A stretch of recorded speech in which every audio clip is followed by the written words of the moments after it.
अस्सलाम वालेकुम। वालेकुम। वालेकुम अस्सलाम। अच्छा भाई, न्यूमेरिकल्स करनी है सबसे पहले आज। परसेंटेज यील्ड के, और थोड़ा सा मैं आपको पहले थ्योरी बताऊंगी। जो न्यूमेरिकल्स बाकी करने हैं उसकी थ्योरी होगी, और फिर एक साथ सारे न्यूमेरिकल्स स्टार्ट करते हैं। अच्छा जी, रिएक्टिंग मासेस का टॉपिक ये रह गया है। ये भी आपको कवर करवाएंगे। पहले थ्योरी बताऊंगी मैं आपको, फिर डिफरेंट एग्जाम्पल देके उसकी कैलकुलेशन कैसे होगी वो देखेंगे। मोल्स का फॉर्मूला ये बेसिक फॉर्मूला होता है, ठीक है, लेकिन इसी फॉर्मूले को मैनिपुलेट करके हम और भी डिफरेंट टाइप के न्यूमेरिकल सॉल्व करेंगे। परसेंटेज यील्ड का फॉर्मूला हमने कल पढ़ लिया था, ठीक है। तो एक क्वेश्चन है यहाँ पे जो कि मास कैलकुलेशन से रिलेटेड है। इसको समझाने के लिए पहले इसकी थ्योरी मैं आपको बता देती हूँ।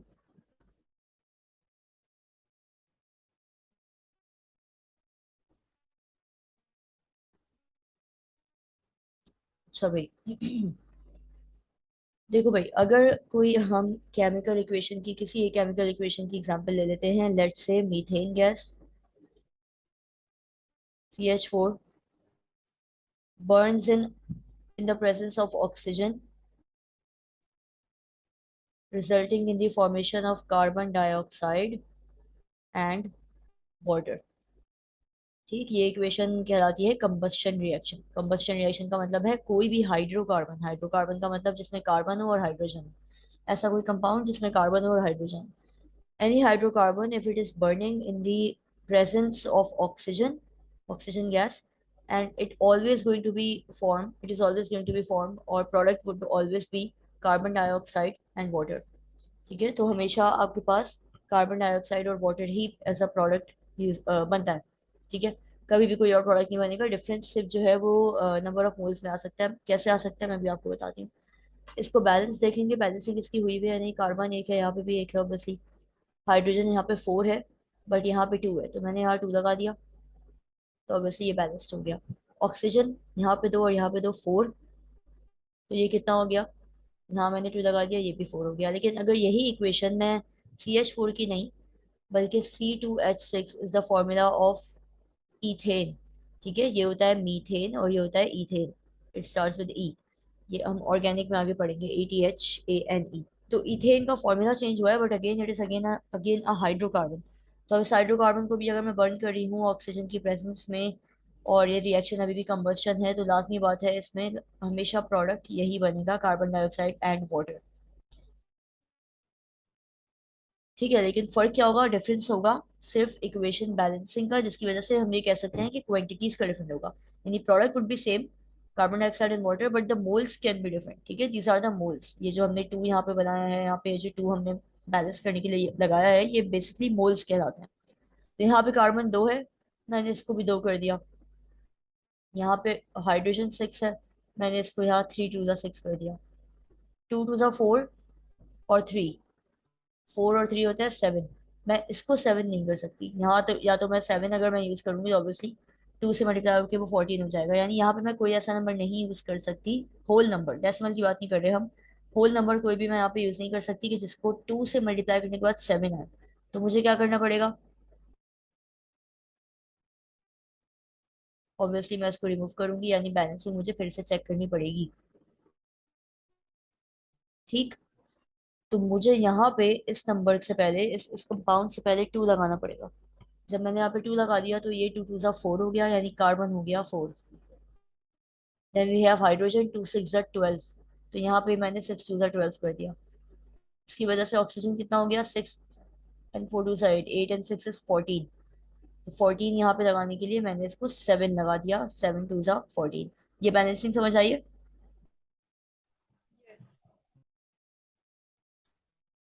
हेलो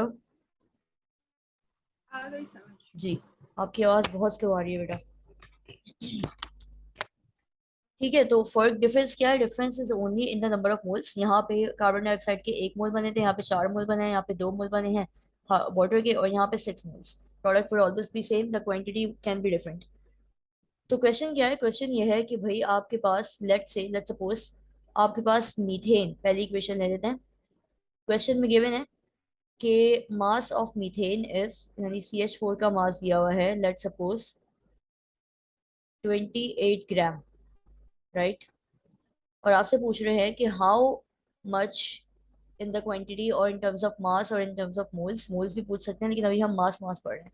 यानी हम ये कह रहे हैं कि ये बताइए कि ये अगर 28 ग्राम इस पूरी इक्वेशन में मीथेन यूज हो रहा है 28 ग्राम, तो कितना ऑक्सीजन यूज होना चाहिए इस पूरे रिएक्शन के अंदर।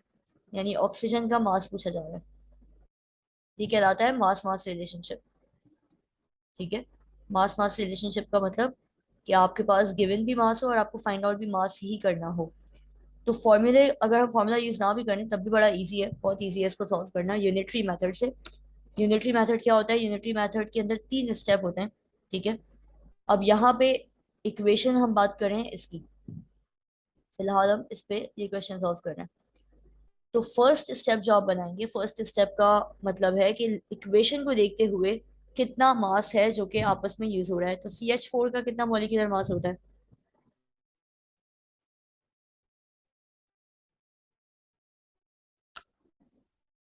What is 16, the molecular mass of CH4? 16, 16। तो पहला जो मैंने फर्स्ट स्टेटमेंट जो मैंने बनाया है वो सिर्फ मैं इक्वेशन को देखते हुए बनाऊंगी। तो इक्वेशन के अंदर क्या हो रहा है कि 16 ग्राम of CH4 is combining with, ये कितना मास बन रहा है ऑक्सीजन का? 32, 32 एक मोल का है, यानी एक O2 का है, लेकिन यहाँ पे 2 भी लगा हुआ है। तो ओवरऑल मास कितना होगा? 64। ठीक है। मैं इसको मल्टीप्लाई कर दूंगी। ऑब्वियसली 32 होता है ऑक्सीजन, लेकिन आप इसको 2 से मल्टीप्लाई करेंगे। अच्छा, यानी एक स्टेटमेंट मेरे पास बन गया कि भाई 16 ग्राम of CH4 is combining with 64 gram of O2। अच्छा, एक चीज जरूरी है कि आपको यहाँ पे जो फाइंड आउट करना है, दैट मीन्स O2, इसको आप हमेशा रखोगे राइट साइड पे, और जो आपके पास गिवन है नोन वैल्यू है वो हमेशा आप रखोगे लेफ्ट साइड पे। ठीक है, ये हमेशा याद रखना है हमने। तो 16 ग्राम of CH4 is combining with 64 gram O2। तो मुझे ये बताइए कि अगर 16 ग्राम, 16 ग्राम को 64 ऑक्सीजन चाहिए तो 1 ग्राम को कितना चाहिए? 64 अपॉन 16, आंसर वुड बी 4। लेकिन क्वेश्चन क्या था कि आपके पास CH4 गिवन है, क्या दिया था हमने? 28 ग्राम। ठीक। तो अगर 16 ग्राम में you 64 है, multiply 4 with 28. I can not here you. To get the right answer, you hmm, multiply 4 with 28. Exactly. 4 को आपने 28 से मल्टीप्लाई कर दिया। जो भी आंसर आएगा that would be the mass of oxygen required to combine with the 28 gram of CH4 in order to form the product. ये बात आई है समझ? Yes. ठीक है। तो ये यूनिटरी मेथड कहलाता है, और ये यूनिटरी मेथड आप जितने आगे न्यूमेरिकल्स आएंगे उसमें अप्लाई बहुत इजीली कर सकती हैं। मास मास रिलेशनशिप हो गया। अब मैं अगर आपसे बात करूं मोल्स की, ठीक है, इसी CH4 को ले लेते हैं और अब इसके मोल्स की बात करते हैं। ठीक है, इसको बैलेंस किया था, यहाँ 2 था और यहाँ आपके पास CO2 है और यहाँ आपके पास H2O है।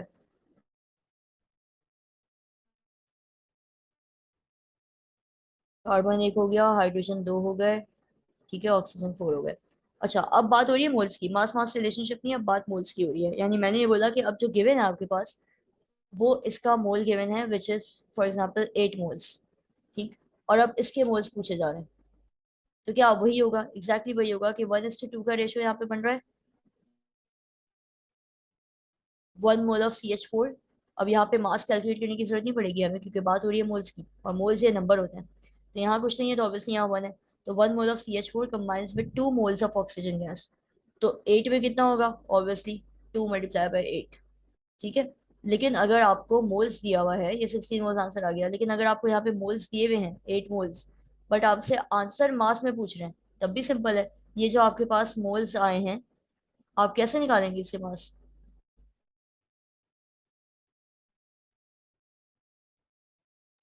You multiply किससे मल्टीप्लाई? 8 से. 8 से मल्टीप्लाई तो कर दिया ना, ये मोल्स आ गए। लेकिन मैं ये कह रही हूँ कि मोल्स गिवन है CH4 के, लेकिन यहाँ पे आपसे मास पूछ लिया है, ग्राम्स की टर्म में पूछ लिया है। तो मोल्स तो आ गए। ठीक है, 16 मोल्स आ गए। इस मोल्स को मास में कैसे कन्वर्ट करेंगे? क्योंकि क्वेश्चन के अंदर है मास, ऑक्सीजन का मास पूछा है। Like the only difference between moles and mass is the unit. The only difference is, The unit. what is the formula for moles? Mass upon molar mass. Exactly. तो अगर मुझे मोल्स गिवन है और मास में convert करना है तो मैं क्या करूँ? Moles into molar mass. Exactly तो मॉलिक्यूलर मास ऑक्सीजन का क्या है यहाँ पे? 32। 16 इंटू 32 जो भी आंसर आएगा वो आपके पास ग्राम में या मास में आ गया। यानी मोल्स गिवन है, मोल्स पूछा जा रहा है, मास गिवन है, मास पूछा जा रहा है, या मोल्स गिवन है, मास पूछा जा रहा है, मास गिवन है, मोल्स पूछा जा रहा है। ये चार तरीके से क्वेश्चन आ सकता है। ठीक है, और यहाँ पे जो आपके पास, ये समझ आ गया? Yes. ठीक है, तो यहाँ पे जो आपके पास रिलेशनशिप है वो मोल्स इनटू मास है।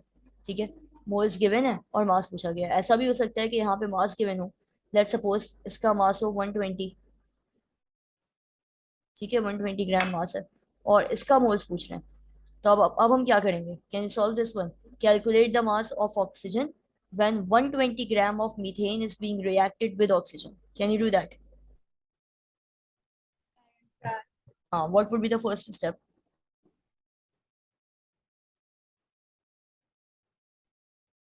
Wait, what is your question? Can you repeat it Yeah, again? just write it down. Calculate the mass of, sorry, calculate the moles of oxygen gas. Calculate the moles of oxygen gas when 120 gram of methane, which is CH4, when 120 gram of methane is being reacted with oxygen to form carbon dioxide and water. When 120 gram of methane is being reacted with oxygen to form carbon dioxide and product. इसको इसी method, unitary method से ही solve जरा करके मुझे बताइए।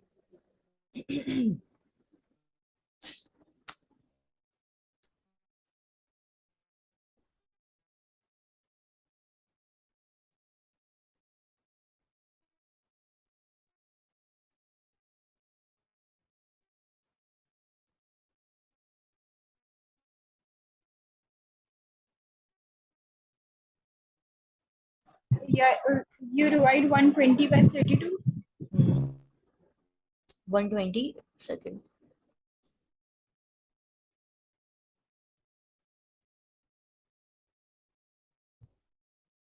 First step would be 120 gram of CH4 would be equal to, what is the first step? मुझे सिर्फ first step बताइए, बाकी सब छोड़ दो अभी, सिर्फ first step.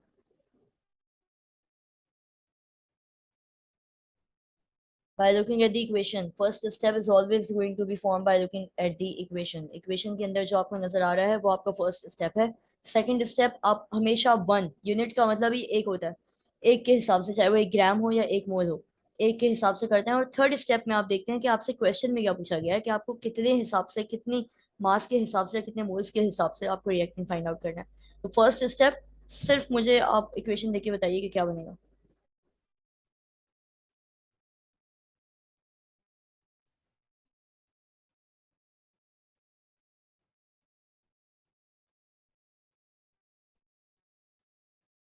Like methane molecular mass.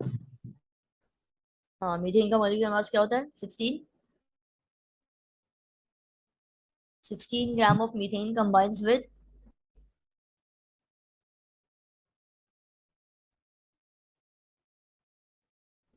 Your voice is lagging. can you hear me now?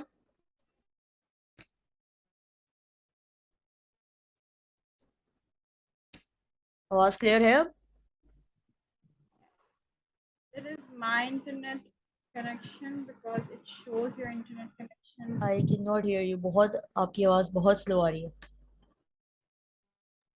मेरा इंटरनेट कनेक्शन का इशू हो ओके रहा है। ओके ओके, तो can you hear me clearly? I can, but like after like some time it just keeps lagging. Okay, can we do something about that, और what can be done here? We can continue if it happens again. Okay okay, until now you have understood everything, right? Yeah. Okay, so 16 gram of methane would be combining with how much oxygen gas in terms of mass? 32. 32 is O2, right? and we have 2 moles of O2 here. 64. 64. So first statement would be 16 gram of methane would be combining with 64 gram of O2. Next statement क्या होगा? Next step क्या होगा? Now find out what 1 grams Exactly, of 1 gram. So 64 divided by 16, right? Then, so 1 is equals to 4 grams, yeah, and then you multiply it by 120. then I'll multiply it with 120. Yes. So answer would be, calculate it. Sorry, it's 4.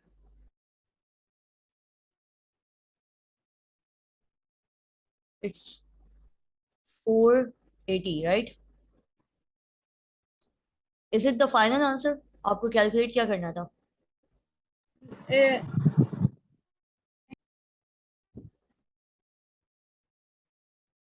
Moles calculate करने थे? have to calculate the moles of hmm oxygen. तो कैसे करें? मास आ चुका है, moles कैसे calculate करें?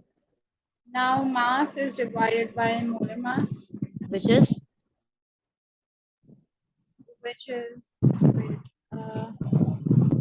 12. किसका आपको मोल्स किसके फाइंड आउट करने हैं? ऑक्सीजन के या मीथेन के? Methane के. नो नो नो, ऑक्सीजन के फाइंड आउट करना है ना। ये देखो, 120 ग्राम इज गिवन, मीथेन का तो मास गिवन है, आपको मोल्स फाइंड आउट करने हैं ऑक्सीजन के, तो we have to divide it with 4. 64 और 32। 32. 32, यहाँ पे आप 32 ही यूज करेंगे, क्योंकि हम मोलर मास की या मॉलिक्यूलर मास की बात कर रहे हैं, विच इज ओनली O2। यहाँ पे कितने मोल्स हैं इसका काम तो हम ऊपर ऑलरेडी कर चुके हैं। ठीक है, तो what ever is the answer, that would be the moles. Is the answer. ठीक है, अच्छा जी, next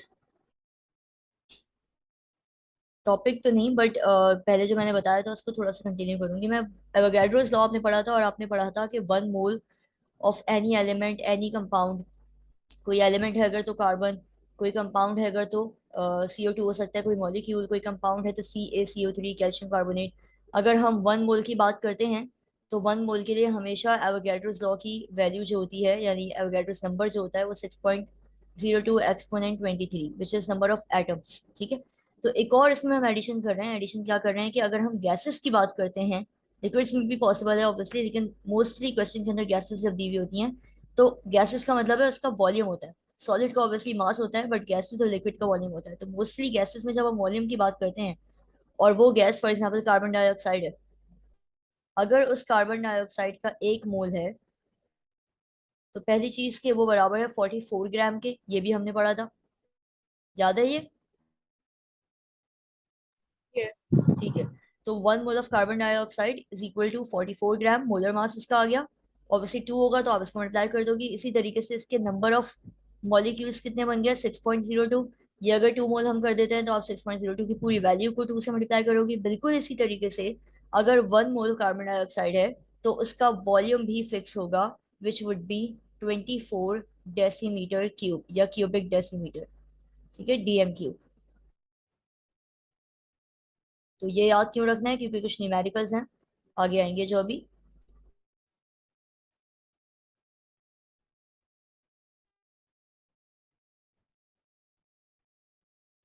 stock, okay.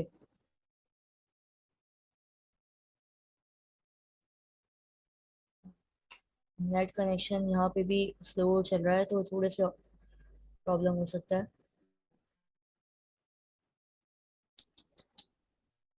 Okay, 24 decimetre cube is the answer. ये चीज आप याद रखो बस, ताकि मैं न्यूमेरिकल आपसे शेयर करवाऊँ। I don't know, something is happening with the white board. So that's what we have been talking about, कि हम थ्योरी जो हमने पढ़ी थी अभी, वो हमने इसकी पढ़ी है। ठीक है, फिर आपके पास इक्वेशन गिवन है। अच्छा, इक्वेशन को बैलेंस करना बहुत जरूरी है। आप मास फाइंड आउट करो, मोल्स फाइंड आउट करो, कुछ भी करो, इक्वेशन बैलेंस होनी चाहिए लाजमी। अब जो अभी मैंने आपको रिलेशनशिप बताया है, मोल्स टू मास या मास टू मोल, ये बेसिकली जो पूरी डेफिनेशन है, ये स्टीशियोमेट्री की डेफिनेशन है। ठीक है, क्या होता है स्टीशियोमेट्री? शुरू से पढ़ लेते हैं। The masses of reactant are useful to determine how much of the reactant exactly with each other to prevent अच्छा, अब रिएक्टेंट में भी अगर दो रिएक्टेंट हैं, तीन रिएक्टेंट हैं, जरूरी नहीं है कि एक ही रिएक्टेंट हो, अगर दो रिएक्टेंट हैं तो उसमें से भी ये भी जरूरी नहीं है कि दोनों रिएक्टेंट कंप्लीटली रिएक्ट करके प्रोडक्ट बना दें। हो सकता है एक रिएक्टेंट कंप्लीटली रिएक्ट हो जाए, कंज्यूम हो जाए और एक एक्सेस में बच जाए। तो वो रिएक्टेंट जो कंप्लीटली कंज्यूम हो रहा है और जो रिएक्शन को स्टॉप कर देगा, जाहिर है, क्योंकि अगर आपके पास एक लिमिटेड अमाउंट ऑफ रिएक्टेंट मौजूद है, यानी अगर हम बात करते हैं, ये चीज आपको समझ आ गई थी 24 डेसीमीटर क्यूब वाली, ठीक है। तो 24 decimetre cube is the fixed volume of any gas having 1 मोल, क्या नाम है, कार्बन डाइऑक्साइड हो या NO2 हो, ठीक है, या CH4 is also a gas, methane gas, ठीक है, या आपके पास सल्फर डाइऑक्साइड, कोई भी गैस है, अगर इसका 1 मोल है तो लाजमी इसका जो वॉल्यूम है वो फिक्स्ड होगा, विच वुड बी 24। हाँ, वो अलग बात है कि फिर हम 2 या 3 या 4 मोल्स कर देते हैं तो ये वैल्यूज भी चेंज होंगी। तो बात ये हो रही थी कि जब हम बात करते हैं रिएक्टेंट्स की, तो मैंने यहाँ पे दो रिएक्टेंट आपको बताए थे अभी, अभी वाली इक्वेशन में उसी को लेके चलेंगे, CH4 + O2। तो जरूरी नहीं है कि जितना CH4 है उतना ही O2 कंज्यूम आपस में पूरा का पूरा हो जाए और फिर प्रोडक्ट बनाए, ऐसा हरगिज जरूरी नहीं है। हो सकता है कि रिएक्टेंट में CH4 पूरा पहले कंज्यूम हो जाए। तो अगर ये पूरा पहले कंज्यूम हो गया, लेट्स से मैंने 5 ग्राम ये लिया है और मैंने 5 ग्राम ही ये लिया है, ठीक है, लेकिन इसका तो 5 ग्राम पूरा का पूरा कंज्यूम हो गया और एंड में 0 बच गया, लेकिन इसका 5 में से सिर्फ 3 ग्राम इसके साथ ऐड हुआ, ठीक है, तो 2 ग्राम यहाँ पे एक्सेस बच गया। तो रिएक्शन तो स्टॉप हो जाएगा, क्योंकि इसको रिएक्ट करवाने के लिए मेरे पास और कोई रिएक्टेंट है ही नहीं। CH4 तो कंप्लीटली 5 ग्राम पूरे के पूरे CH4 के कंज्यूम हो गए। जब ये कंज्यूम हो चुके हैं तो लाजमी बात है there would be no further reaction.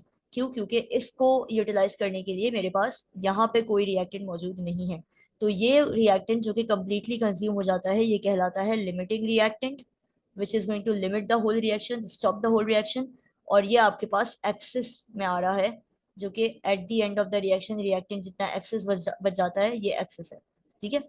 तो ये थ्योरी है, ये समझ आइए बात। Yes.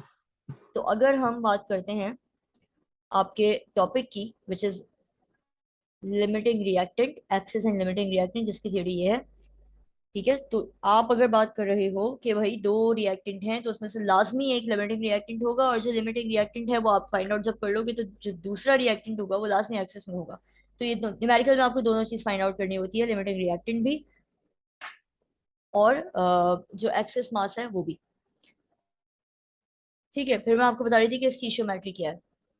स्टीशियोमेट्री की डेफिनेशन सिंपल है कि अगर हम हमारे पास मोल टू मोल रिलेशनशिप हो या मास टू मास रिलेशनशिप हो, अगर आपके पास एक रिएक्टेंट का मास या मोल गिवन है and you have to find out the mass of और मोल ऑफ अनदर रिएक्टेंट और इवन प्रोडक्ट, तो ये स्टीशियोमेट्री है। यानी स्टीशियोमेट्री का मतलब है कि कोई भी मास या मोल गिवन है, उसकी मदद से आप ये फाइंड आउट करो, उसकी उसकी डाटा से आप ये फाइंड आउट करो कि आपके पास प्रोडक्ट कितना बनेगा या आपके पास दूसरा रिएक्टेंट कितना यूज होगा। इसका न्यूमेरिकल भी मैं आपको एक रफली करवा देती हूँ। मासेस की अभी मैंने जो आपको एग्जांपल दी थी उसमें हमने एक रिएक्टेंट की ही बात की थी सिर्फ, लेकिन हमेशा जरूरी नहीं है कि हम सिर्फ रिएक्टेंट की बात करें, हो सकता है मास रिएक्टेंट का गिवन हो और प्रोडक्ट का मास पूछ लिया जाए। तो जिसका गिवन है और जिसका पूछा जा रहा है, मेरा कंसर्न सिर्फ उन्हीं दो कंपाउंड से होगा, बाकी कंपाउंड में मेरे किसी काम के नहीं है, तो मैं उसको कंसिडर करूंगी ही नहीं, ठीक है। तो स्टीशियोमेट्री तो सिंपल है, to find out the moles और मास और इवन वॉल्यूम, वॉल्यूम भी हो सकता है, वॉल्यूम अगर हम गैसेस की बात करें तो वॉल्यूम भी हो सकता है, to find out the moles, volume, or masses of any given any compound by the help of the data given of another compound। यानी किसी का मास मोल वॉल्यूम गिवन है, उसको यूज करते हुए आप कैसे किसी दूसरे कंपाउंड का मास वॉल्यूम या मोल्स निकालते हैं, दैट इज स्टीशियोमेट्री। इसके न्यूमेरिकल्स करेंगे तो ये और अभी क्लियर हो जाएगा। अच्छा, परसेंटेज यील्ड हमने कर लिया था, और एक ये न्यूमेरिकल है, ठीक है, इसको देख लेते हैं कि calculate the mass of magnesium oxide that can be made by completely burning 6 gram of magnesium in oxygen. दो रिएक्टेंट दिए हैं, मैग्नीशियम और ऑक्सीजन, प्रोडक्ट बन रहा है मैग्नीशियम ऑक्साइड। क्वेश्चन में पूछा गया है कि मास कैलकुलेट करना है आपने मैग्नीशियम ऑक्साइड का यानी प्रोडक्ट का, विच इज MgO, ठीक है। इक्वेशन में क्या आएगा, Mg+O2, और MgO बना रहा है वो। अब आपके पास मैग्नीशियम ऑक्साइड का मास कैलकुलेट करना है और आपके पास गिवन है burning 6 gram of magnesium in oxygen, यानी मैग्नीशियम गिवन है, ऑक्सीजन नहीं। ऑब्वियसली ऑक्सीजन का कोई डाटा गिवन नहीं है तो आप ऑक्सीजन को इग्नोर करो, ऑक्सीजन का कोई काम नहीं है पूरे क्वेश्चन में। आपका फोकस होना चाहिए सिर्फ मैग्नीशियम, और आपका फोकस होना चाहिए मैग्नीशियम ऑक्साइड। एग्जैक्टली वही स्टेप्स आएंगे। फर्स्ट स्टेप आपके पास आ गया क्या, क्योंकि आपका ये 6 ग्राम है, तो यानी मास की बात हो रही है, मास गिवन है और मास ही फाइंड आउट करना है, यानी मास टू मास रिलेशनशिप है। तो आप क्या करेंगे, फर्स्ट स्टेप आपका क्या होगा, वही एटॉमिक मास आपने यूज किया, क्योंकि by looking we have to make the first step by looking at the equation. तो इक्वेशन है ये, मैग्नीशियम Mg+O2। आप समटाइम्स इक्वेशन होती है, कभी नहीं भी होती, इस तरह से वर्डिंग होती है, आपको इक्वेशन खुद बनानी पड़ती है। तो मैग्नीशियम का मतलब है Mg, ऑक्सीजन का मतलब है ऑक्सीजन गैस, और ऐसा रिजल्ट आपके पास प्रोडक्ट बन रहा है मैग्नीशियम ऑक्साइड, क्योंकि ऑक्सीजन -2 है और मैग्नीशियम +2 है। फॉर्मूला होगा MgO। अब मेरा कंसर्न है इस Mg से और MgO से, क्योंकि Mg मेरे पास गिवन है और MgO मुझे फाइंड आउट करना है। We have nothing to do with oxygen gas. तो इक्वेशन को देखते हुए पहला स्टेप आपका आ गया कि 24 gram magnesium, 24 gram magnesium is producing 40 gram magnesium oxide. ये ऑक्सीजन यहाँ का इसका मास लिखा हुआ है, लेकिन ये किसी काम का नहीं है, ठीक है। अब इन्होंने यहाँ पे फॉर्मूला लगाया है नंबर ऑफ मोल्स का, मास अपॉन मॉलिक्यूलर मास। आप बिल्कुल ये भी कर सकती हो, ठीक है, इसमें भी कोई प्रॉब्लम नहीं है। फिर आगे भी स्टेप है, लेकिन इसका इजी तरीका क्या होगा, जो अभी हमने जैसे किया है, इसको सॉल्व कर लेते हैं, ताकि जब आप इसको प्रैक्टिस करने बैठो तो इस मेथड से कंफ्यूज ना हो। देखो, दो मेथड हो सकते हैं, या तो आप बात कर रहे हो यूनिटरी मेथड की, ठीक है, तो वो अभी तक हमने जो भी किया वो यूनिटरी मेथड किया था। इसमें कोई आपको फॉर्मूला मेमोराइज करने की जरूरत नहीं है, आपको पता है कि कैलकुलेशंस किस तरीके से होनी है। इसको बैलेंस कर दिया आपने, ठीक है। अब या तो आपके यहाँ पे आपके पास जो गिवन है वो 6 ग्राम गिवन है मैग्नीशियम का, और आपको मास मालूम करना है इसका, यानी इसका मेरा मुझसे कोई लेना देना नहीं है, तो मैं इसको कंसिडर करूंगी ही नहीं। अब आपका आपकी अप्रोच दो तरीके से हो सकती है, या तो आप सिंपल वही करो जो अभी हमने किया है, क्या कि 24 × 2 मॉलिक्यूलर मास क्या आएगा, एक मैग्नीशियम का 24 होता है, तो दो का कितना होगा, 48। तो 48 gram magnesium gives magnesium oxide, कितना मैग्नीशियम ऑक्साइड है, 24 + 16, 24 + 16 हो गया आपके पास 40, और 40 × 2 तो 80 ग्राम। ठीक है, आपने वही स्टेप किया जो अभी तक हमने किया था, कि 48 gram magnesium is giving 80 gram magnesium oxide. तो 1 ग्राम में कितना होगा, 80/48, और ऑब्वियसली 6 ग्राम में कितना होगा, you are multiplying the whole value with this and then you get the answer. ठीक है, एक तो ये 3 स्टेप का काम है। सेकंड जो मेथड है, दूसरा जो मेथड है, वो ये हो सकता है कि आप नंबर ऑफ मोल्स का फॉर्मूला लगाओ। नंबर ऑफ मोल्स का फॉर्मूला लगाने का मतलब है कि आपके पास जो मैग्नीशियम का मास गिवन है 6 ग्राम, आप उस मास को ऊपर रखो और मॉलिक्यूलर मास को नीचे रखो। ये थोड़ा सा लेंदी, या ये समझने के आप ये 3 स्टेप में खत्म हो रहा है, यहाँ पे थोड़ा सा आपको घुमा फिरा के बात करनी पड़ेगी। तो नंबर ऑफ मोल्स का जब आपने फॉर्मूला लगाया, यानी ये फॉर्मूला मेथड है, और ये आपका एक न्यूमेरिकल यानी कि एक कैलकुलेशन वाइज मेथड आया हुआ है। मास आपने रखा 6, मैग्नीशियम की बात हो रही है, क्योंकि जो चीज गिवन है आप फॉर्मूला उसी पे लगा सकते हो, जो चीज गिवन ही नहीं है, मैग्नीशियम ऑक्साइड का कुछ भी गिवन नहीं है, तो फॉर्मूला इस पे लगा ही नहीं सकती आप। यहाँ आपने 6 ग्राम लिखा, यहाँ आपने लिखा 24, ठीक है, और आपने मोल्स निकाल लिए विच वुड बी 0.25। तो this is a kind of a lengthy method, कि अब आपके पास मोल्स आ गए कितने, 0.25। ठीक है, उसके बाद आपने क्या किया, ये मैं आपको यहाँ पे दिखा देती हूँ। ठीक है, ये देखिए 0.25 मोल्स आ गए, तो किसके मोल्स आ गए, मैग्नीशियम के। अब आपने रेशो फाइंड आउट किया कि कितना रेशो आ रहा है मैग्नीशियम टू मैग्नीशियम ऑक्साइड का, तो आपने देखा कि भाई 2:2 रेशो है। तो अगर 0.25 ये है, तो 0.25 ये भी होगा, लेकिन ये मोल्स है, फिर आप इसको दोबारा कन्वर्ट करोगे मॉलिक्यूलर मास से मल्टीप्लाई करके मासेस में, तो ये थोड़ा सा लेंदी मेथड है, इसलिए आपकी मर्जी है, आप इसको फॉलो करो या आप न्यूमेरिकल वाले को फॉलो करो। दोनों मेथड क्लियर है आपको, Yes. ठीक है। आई सजेस्ट कि आप जो है वो यूनिटरी पे जाओ, यूनिटरी में आपको कोई फॉर्मुलेशन की जरूरत नहीं है, फॉर्मूला याद रखने की, बहुत कम ऐसा पॉइंट होगा जहाँ पे आपको फॉर्मूला थोड़ा बहुत अप्लाई करना पड़ेगा। अदरवाइज आपके पास कॉन्सेप्ट होना चाहिए वही जो मैंने भी आपको दिया, कि 1 मोल ऑफ एनी मॉलिक्यूल और compound is equal to number of atom कितने, 6.02, और वॉल्यूम कितना, 24 डेसीमीटर क्यूब। अगर आपके जहन में ये है तो आपको प्रॉब्लम नहीं होगा, फॉर्मूला बाकी सारा याद करने की जरूरत नहीं पड़ेगी। अच्छा जी। ये स्टेप 4 था, ठीक है। अब उसने मोल्स Like निकाले। when they give you this question, do they ask you for a specific method to solve it from? Sorry, can you repeat that? Like when they ask you like these numericals, do they ask you to do it like in No, a no, no. specific You are not method? supposed to do, like, you are not restricted to any of the methods. You can apply any of them. Either go for the unitary one or use a formula. It doesn't matter. That should be correct. That's the only requirement.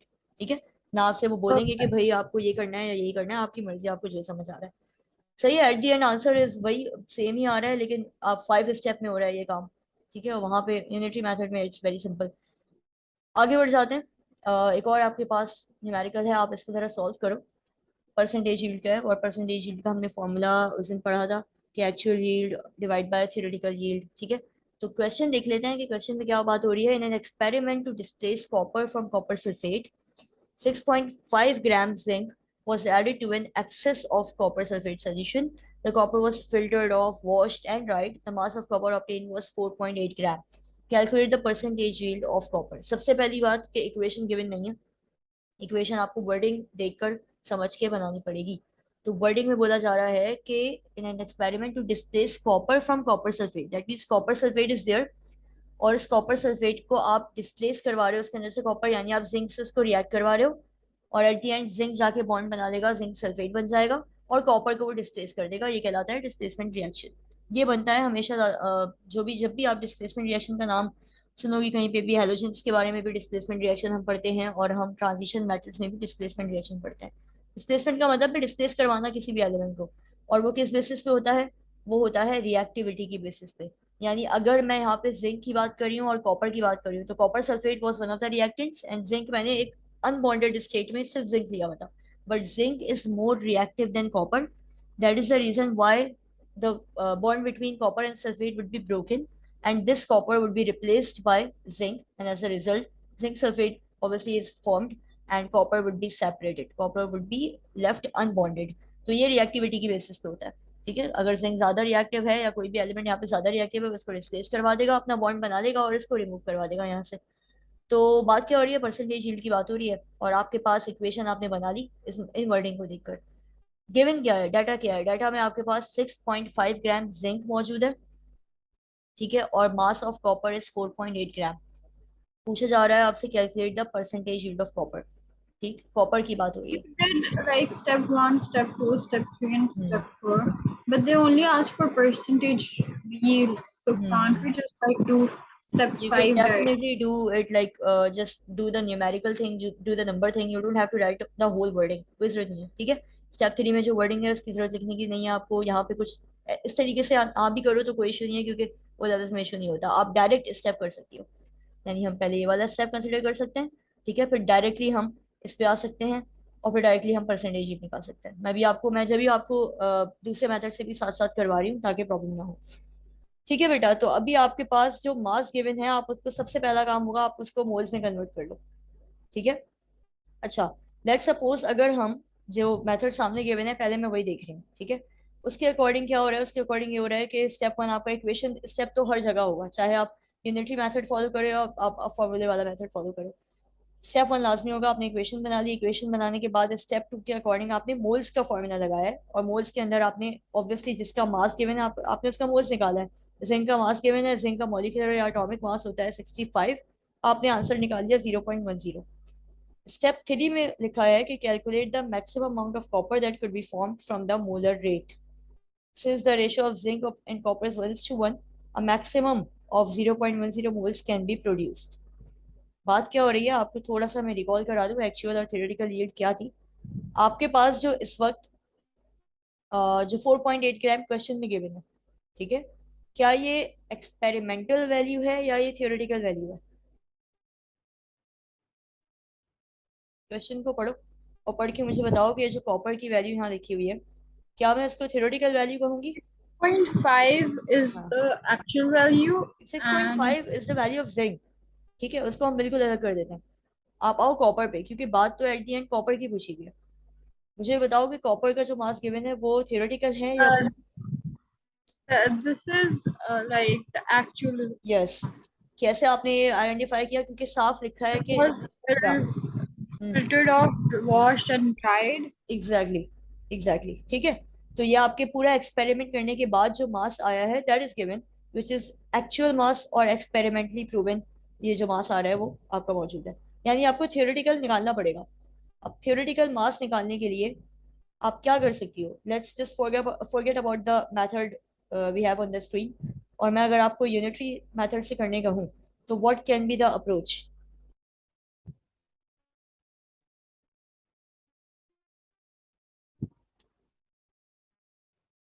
One of the masses is given, zinc का mass given है 6.5 gram.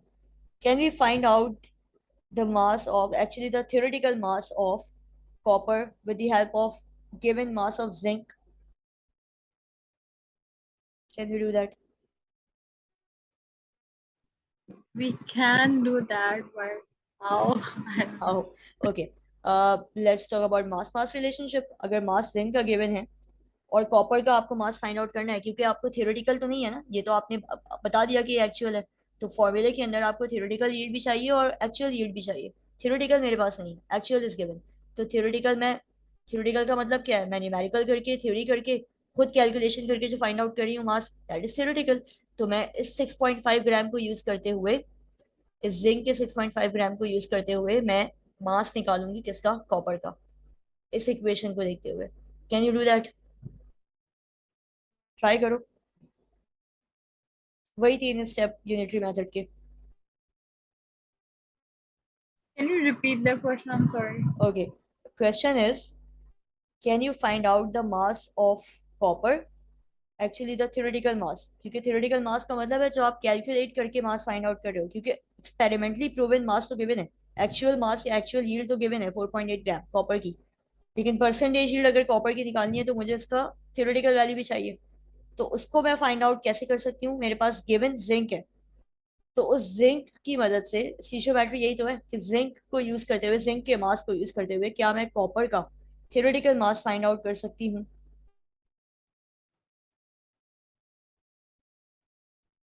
If yes then how? Use those three steps of unitary method.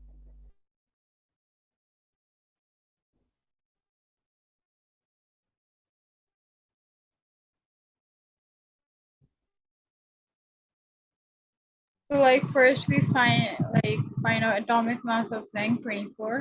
Hmm, atomic mass of zinc is 65 and copper का I guess 56। Check कर लो periodic table में, ठीक है। Atomic mass देखो पहले, और first step obviously according to atomic mass बनेगा, और जो आपने फाइंड आउट करना है ये भी मैंने आपको बताया, जो अननोन है that should be on the right side and the known values should be on the left side.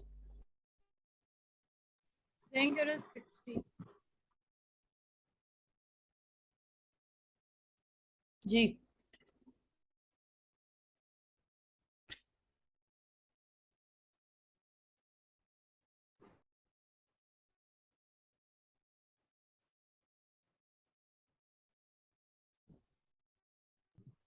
Known should be on the left or right? Known should be on the left and unknown should be on the right.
Hmm. First step is